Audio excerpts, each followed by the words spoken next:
seguridad con su ropa, con su lavadora, algún desperfecto, lo que haya. Entonces, el hombre tiene que tomar una actitud. Una, ¿qué sería? Que si la mujer está muy enfadada, ¿qué es lo que hace? ¿Qué podría hacer? Una, si me comienza a hablar fuerte, una reacción lógica puede ser que yo también hable fuerte. Y los dos comiencen a discutir. Pregunto, ¿se llegaría a una solución del problema? Claro, pero... No se llega. Y el uno dijo una palabra fuerte y puede que la ofenda. La otra dijo una palabra fuerte y lo ofende. ¿Y qué se va creando en el subconsciente, en su mente? Resentimientos. Ya hacia su esposo. Otra actitud puede ser que si el hombre conoce que ya su mujer habla y habla mucho, entonces el hombre se queda mudo, no habla. Y ella le dice, y él, perito, como que pasa. ¿Se da una solución? No. No se da la solución. Pero hay una solución que la Biblia la muestra. ¿Sí? La Biblia la muestra en... Déjeme ver, para que lo ilustre el hermano. En Lucas 8, del 23 al 25, hay una historia. Yo se los voy a contar, que está ahí. Es la historia de la tempestad. Cuando el Señor Jesucristo iba con sus discípulos, dice que iban navegando y el Señor iba muy cansado. Se durmió, se recostó por ahí en el barco y se quedó dormido. Como él se duerme, el mar comienza a embravecerse y comienza a llenarse de agua la barca y comienza a luchar, unos a sacar agua porque la barca se anega. Entonces, ¿qué hacemos? Señor dice, sálvanos que perecemos. El Señor se levanta y le dice, calma, mar, calma, tempestad o viento. Y dice que el mar y los vientos se calmaron. Y que se hizo una gran bonanza. Mire, y estos casos los digo porque a veces a nosotros nos pasa. El Señor lo que optó ahí fue por calmar la tempestad. La esposa está así mismo, hecha un mar. ¿Sí? Puede estar con tantas situaciones, está difícil. Entonces, la opción más correcta de un esposo es de, más bien, abrazar a su esposa y tratar de decirle, allá en el colegio ya lo vamos a solucionar. Vamos a tener esta quincena o lo que sea, un dinero por ahí. Voy a pagar ese dinero que se debe para que los niños tengan el comedor. Lo de la lavadora acá es otro problema, lo solucionamos así. Lo de que no quien vaya a recoger a los niños, lo solucionamos así. Entonces, todo ese problema se puede ahorrar si nosotros usáramos la cordura y la palabra de Dios. ¿Ves? Se puede, y son ejemplos bíblicos. Pero a lo que yo quiero llegar es que si nosotros nos enfadamos, creamos un resentimiento en el hogar. ¿Sí? Y podemos venir a la iglesia. Nosotros muchas veces andamos resentidos en nuestros hogares. No solamente entre esposos, muchas veces los padres también con los hijos, a medida que van creciendo. ¿Sí? Hay a veces luchas. Y no es que eso sea malo, pero se tiene que tratar de evitar. Podemos venir aquí, le cantamos al Señor, glorificamos y nos toca pasar allá al frente a predicar, hasta podemos predicar. Y el Señor nos puede usar, porque la unción va diferente o va en paralelo con lo que nosotros tengamos. ¿Sí? No quiere decir que si yo ahorita he cometido alguna infracción y me paro aquí, el Señor me va a avergonzar. Es la palabra de Dios. ¿Sí? Y esa persona, en algún momento que esté mal, Dios su palabra la va a sacar limpia, porque Él de ahí para acá, Él esa palabra la santifica, ¿sabe? Para que llegue libre a sus oídos. Por eso cuando es palabra de Dios, nosotros no tenemos que objetar que sea un niño, un pequeño, ¿sí? O una persona que no haya tenido preparación. De eso no depende. Depende de que Dios use a esa persona. Si es palabra de Dios, Él sabrá santificarla para que esa palabra haga el efecto y el propósito que Él quiere. ¡Alabemos al Señor! Gloria a Dios. Entonces, estos resentimientos causan que las relaciones se enfríen. En las iglesias, en las iglesias muchas veces alguna actuación de algún hermano, de alguna hermana que a lo mejor no esté acorde a nuestro punto de vista, también muchas veces eso nos va resintiendo, ¿sí? Y no nos deja adorar a Dios con libertad.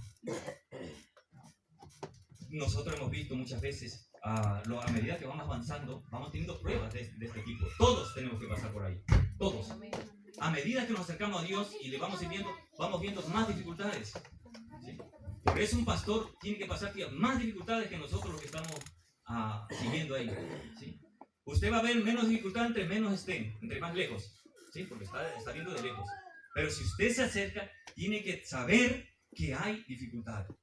Pero lo que no debemos hacer es resentirnos o con el presidente de la iglesia o con el pastor tal por alguna situación, porque él hizo, a mi modo de ver, incorrecto.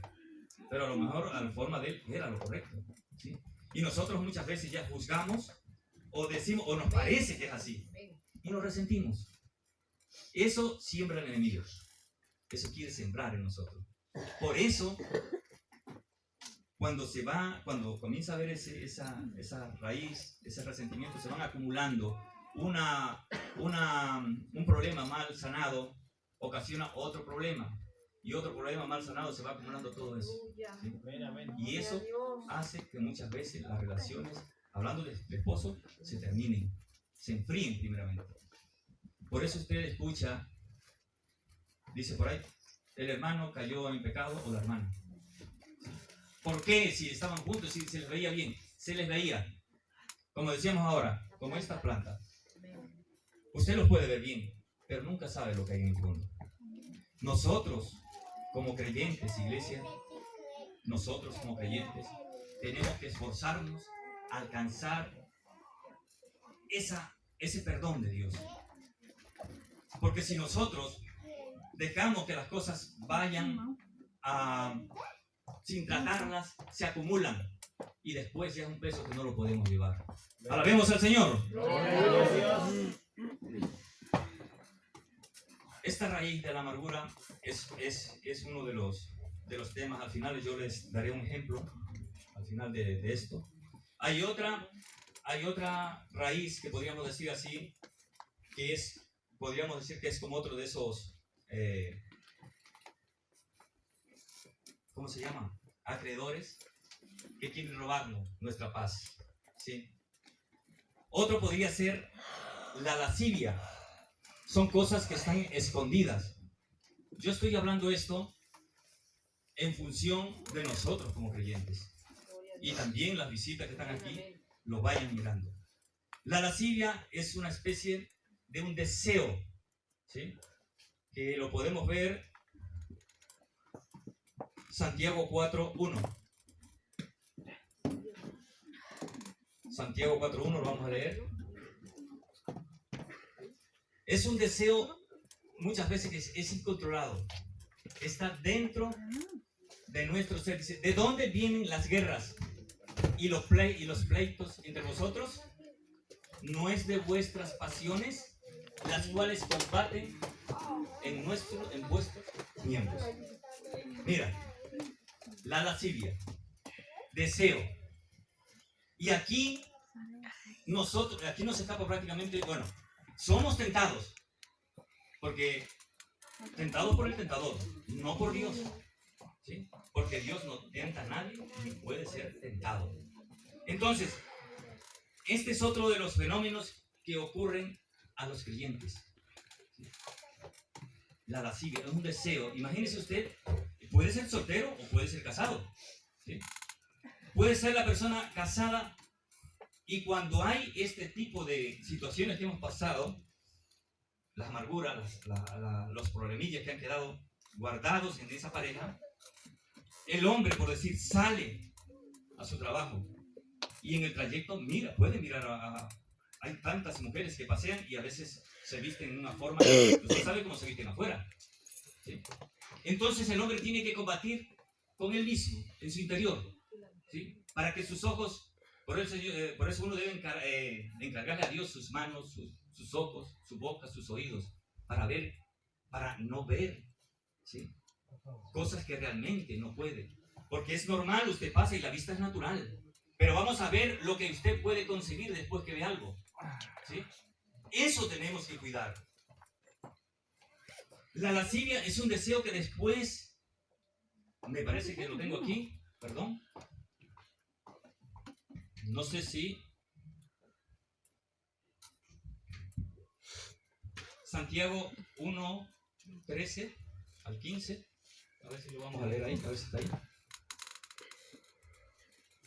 Dice, cuando alguno es tentado, no diga que es tentado de parte de Dios, porque Dios no puede ser tentado por el mal, ni Él tienta a nadie. Siga, 14. Sino que cada uno es tentado cuando de su propia concupiscencia es atraído y seducido. Y el último, el que sigue. Entonces la concupiscencia, después que ha concebido, da a luz el pecado. Y el pecado, siendo consumado, da a luz la muerte. Mira, hijo, hermano, es lo que esa es nuestra lucha. Primeramente somos tentados, somos seducidos cuando nuestro interior. Por eso nosotros como esposos tenemos que tratar de entender y entender a nuestra esposa. Nosotros tenemos que aprender a amar, porque la gran mayoría de nosotros solamente sabemos querer, ¿sí? Y el amar va más allá del querer, ¿sí? Es darse por entero, es ver la necesidad de la esposa o del esposo. Sí, el Señor dice que Él de tal manera amó Dios al mundo, que ha dado su Hijo unigénito para que todo aquel que en Él crea no se pierda. Dios dio su vida por nosotros. Y Dios es tipo del esposo. Él dio su vida por su esposa. Y nosotros los esposos tenemos que, por nuestra esposa, darlo todo. ¿Sí? Darle nuestro tiempo, darle nuestras atenciones, darle nuestros cuidados, darle nuestra protección. Eso es necesario. Saber entender que dentro de ella combaten también situaciones. Ella también tiene sus problemas, tienen sus luchas y necesitan ser escuchadas. A una esposa lo que más le gusta es ser escuchada. Hay un libro que es donde está en esta historia, ¿por qué los hombres no hablan y por qué las mujeres no entienden los mapas? ¿Sí? De ahí es donde ustedes, aparte de la Biblia, si usted tiene un tiempo, lea ese libro, para que usted identifique dónde está su rol, cómo comportarse mejor. Aunque es un libro escrito desde un término científico, también uno lo puede sacar las partes de Dios ahí, ¿sí? Porque Dios habla, ¿sí? De diferente manera y en diferentes tonos. Porque a veces algunos decimos, no, yo no toco ningún libro que no sea la Biblia. La Biblia está todo. Pero hay cosas que a veces necesitamos que nos ilustren porque como que nuestra mente no está muchas veces abierta para captar ciertos mensajes que tenemos que captar. Entonces, otro dice, el mejor conversador es un buen oyente. Y eso nos toca aprender a escuchar. Por eso dice que Dios nos dio 2 oídos y una boca, el doble. O sea, tenemos que estar más prestos a escuchar, siempre atentos, mirando qué es lo que pasa. Y cuidando lo primero, que es en este caso, yo tengo que cuidarme yo mismo, ¿sí? Cuidarme del mundo, para después cuidar a mi esposa, ¿sí? A lo que tengo que hacer, después a mis hijos, después a mi iglesia, ¿sí? Y en ese contexto tenemos que ir. Porque si yo no me cuido bien, yo mismo, no me cuido, ¿cómo voy a cuidar a mi esposa? ¿Cómo lo voy a pedir a ella? Si es yo el que tengo que iniciar. Lo mismo la esposa. La esposa también debe prepararse, debe averiguar qué es lo que hace falta en su hogar, ¿sí? Para que su hogar crezca saludable. Mire, el Señor nos dio un espíritu superior, pero nosotros no lo estamos dejando ejercer en nosotros. Nosotros le ponemos trabas, le ponemos pretiles, le ponemos condiciones, y el Espíritu de Dios muchas veces no puede fluir. Porque nuestro subconsciente, que habíamos dicho que es el 90%, nos vuelve a reabsorber. Usted tome en cuenta que el Señor, cuando nos tomó, es como cuando usted coge un móvil o un ordenador y lo regala a alguien. Esa persona, usted para que lo coja otra persona, se lo da formateado. Le borra toda la información que tiene para dárselo como nuevo. Dios a nosotros nos formateó toda la mente, el cerebro, y nos hizo nuevos el día que nos bautizó con el Espíritu Santo. Pero ¿qué sucede? Que en el lapso del tiempo nosotros nos vamos llenando otra vez de basuritas, de cositas, y vamos volviendo de a poco, paso a paso, como retrocediendo. En la parte espiritual me refiero, ¿sí? Y estamos regresando a las tradiciones que teníamos antes, a las costumbres de antes. Por eso, a veces pensamos que, decimos a veces, la iglesia no crece, hay pecado en Israel. Y entonces no es que haya pecado, es uno mismo. Es uno mismo el que mira para afuera y no se mira para acá. Porque la vista es natural, yo miro lo de frente. Por eso el Señor dice, porque mira la paja del ojo de tu vecino y no miras la viga que hay en el tuyo. ¿Ves? Entonces, si nosotros nos revisamos, ¿cómo me comporto yo como esposo? ¿Cómo me comporto ante ella? ¿Cómo me comporto yo como padre para con mis hijos? Porque a mis hijos, a ellos los tengo que educarlos, como decíamos, tengo que tratar de ser hasta los 7 o 8 años, 11 años, ser su compañero, su amigo, su instructor, el que le va a enseñar. ¿Sí? Tenemos que aprender a tener confianza. Nosotros los varones muchas veces tenemos más problemas de comunicación. Será tal vez porque hablamos menos, no sé. Pero la madre siempre se acerca más a sus hijos y está más pendiente de todo. Ella sabe cuando su hijo tiene un dolor, ella sabe cuando su hijo tiene una preocupación, ella sabe cuando su hijo está un poco delicado. Lo conoce, una mirada basta. Y a nosotros los esposos igual, nos conocen solo con llegar, sabemos si llegamos bien, si llegamos preocupados, si llegamos de la forma en que llegamos. Por eso engañar a una mujer es difícil. Es más difícil que la mujer al hombre. El hombre somos más torpes disculpando el término, en esa parte. En cambio, las mujeres tienen otras cualidades que Dios les ha desarrollado. Por eso, nuestros hijos tienen que ser y crecer bajo un ámbito de complicidad. Sí, jugar con nuestros hijos, educarles, enseñarles, conversar y no siempre recriminarles cuando hacen mal. Siempre decirles, si tú haces eso, tendrás esta consecuencia. Y si ya está metido en el problema, tú tienes que meterte con él en ese problema. Si no te metes tú con él en el problema, ¿cómo va a salir tu hijo? Cuando somos adolescentes, ellos quieren tener sus propias experiencias y las tienen siempre escondidas de los padres. ¿Por qué? Porque no hay esa complicidad. ¿Sí? Los jóvenes siempre hacen sus cosas escondidos. ¿Sí? Usted tome en cuenta que José, cuando estaba ya en ese hoyo, cuando lo echaron sus hermanos, que los 3 jóvenes que fueron echados al horno de fuego, cuando fueron echados, ¿quién entró con ellos? ¿Quién entró con ellos? Nuestro Señor. Para poder sacar a José, el Señor tuvo que meterse ahí. Para poderlo sacar de la cárcel, el Señor tuvo que estar en la cárcel para sacarlo.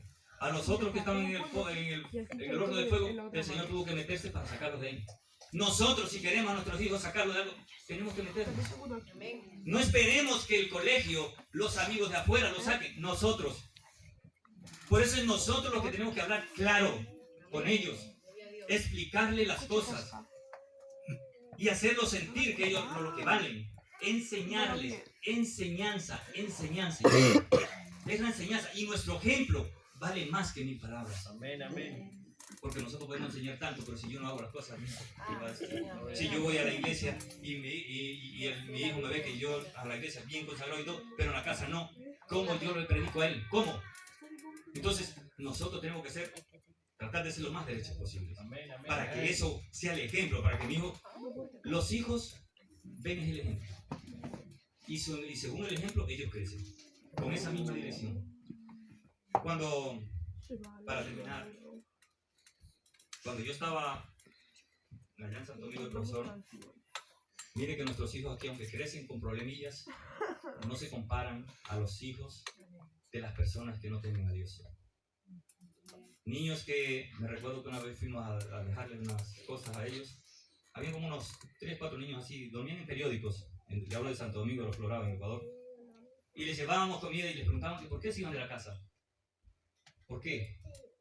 Y ellos llorando decían, es que mi padre, o mi padrastro, o lo que sea, cada que llegamos llegan borrachos y nos castigan, y ellos tienen que salir huyendo de la casa, a dormir donde podían esconderse.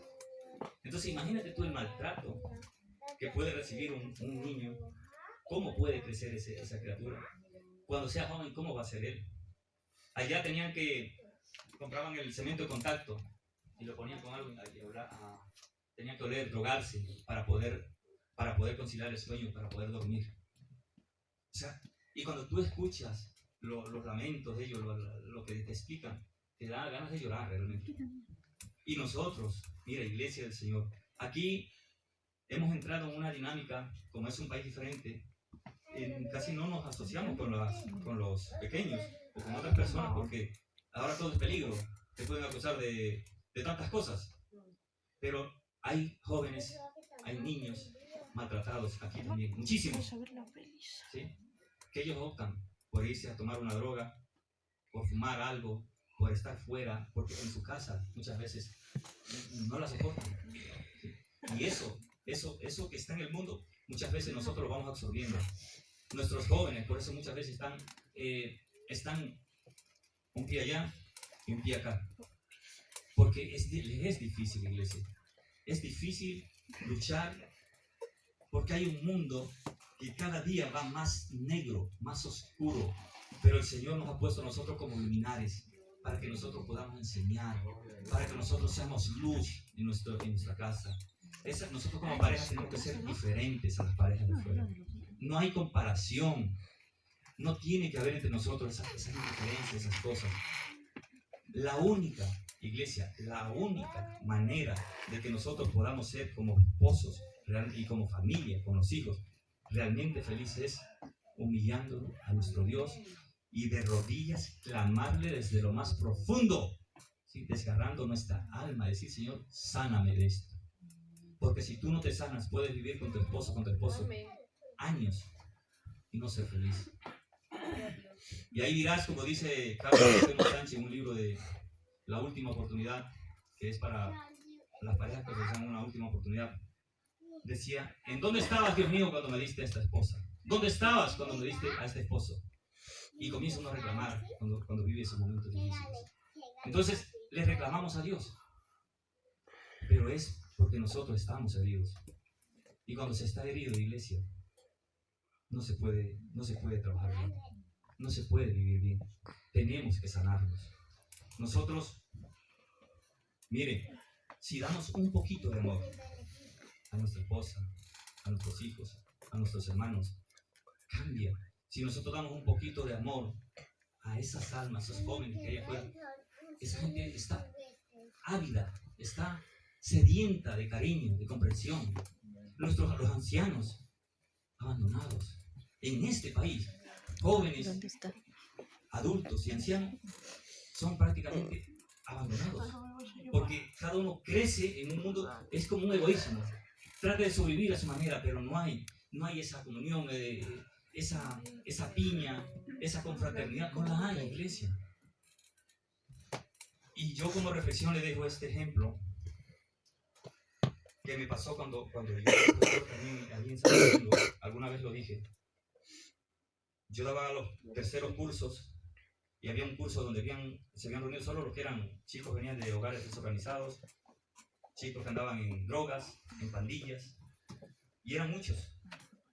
Tal manera que yo era dirigente de otro curso, que ahí estaban los hijos de las personas ya más de profesores y así, un poco más profesional, y tenían una mejor educación. Ese dirigente renunció porque era de ese colegio y se espantó acá, y yo era nuevo en ese colegio, me espantaron ahí a mí. Y mire, fue comenzar a tratar y a escuchar, porque a veces nos toca escuchar, ¿sí? Cuando hay una necesidad. Muchas veces predicarnos y hablar de Dios, también hay que escuchar a esa persona, porque para que esa persona te pueda atender, tú tienes que escucharla. Y mire, chicos de pandilla dormían en las calles, con la ropa, con el mismo uniforme, con los cuadernos sucios. Y cuando le dabas un poquito de afecto, y aunque sea le recibías eso, mire, para la gloria de Dios, yo no era creyente, pero tenía ese sentir a esos chicos, a aconsejarles, preguntarles su causa, y sentarme con ellos. Mire, me tocó llorar cuando me tocó salir de ahí. Una chica que igual andaba en pandilla, se fue de esa casa. Me tocó irla porque ella pidió que yo la fuera a retirar de ahí. Porque estaba sola. En la casa, su padre, que era policía, siempre comparándola con la otra hermana. Es que esta es la hermana, la otra era la buena y ella era la mala. Padres, cuidado con nuestros hijos, los que tienen más de uno. Porque siempre habrá el enemigo se encarga de a los chicos ponerle, al uno lo hace sentir como mal. Que al uno lo quieren y al otro no. Y siempre a este le compran esto y siempre a este no. Y en los hogares, cuando hay más de dos, siempre va a haber ese celo. Y en la Biblia hay un ejemplo que nos habla de ese caso. Isaac tuvo 2 hijos, que eran Isaac, Jacob y Esaú. Isaac y Rebeca tenían esos 2 hijos. Isaac, ¿a cuál amaba?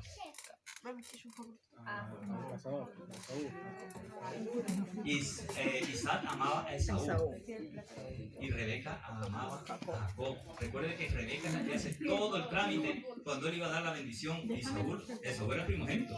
Ella es la que hace todo el trámite para que Jacob reciba. Entonces tenían preferencias. Nosotros en nuestro hogar olvidémonos de las preferencias. Si es posible, comprémosle iguales a nuestros hijos las cosas, para que no haya eso. Porque siempre, o el primero y el último, son como los favoritos. Y los que están como más en medio, como que dicen, a mí no. Entonces, siempre son como las más... Y eso se crea. Los jóvenes comienzan a ver, ¿por qué a ese le compra? ¿Por qué a mí? Porque a mí no y a él sí. Tú dices ese de la iglesia. Solo Joana le compra, a mí no. Y ellos también van creciendo con eso y crecen. Y ven que no es justo. Ellos hablan y dicen, no, eso no es justo, que pase. Si mi mamá Joana se pone de 1 euro, de 2 euros. ¿Tú? Entonces, tengamos cuidado de esas cosas. Mire, nosotros podemos ser altamente eficaces en la predicación del Evangelio si aplicamos principios que ya el Señor nos ha mandado. El segundo mandamiento dice, amarás a tu prójimo como a ti mismo. Vamos a estar en pie, iglesia del Señor.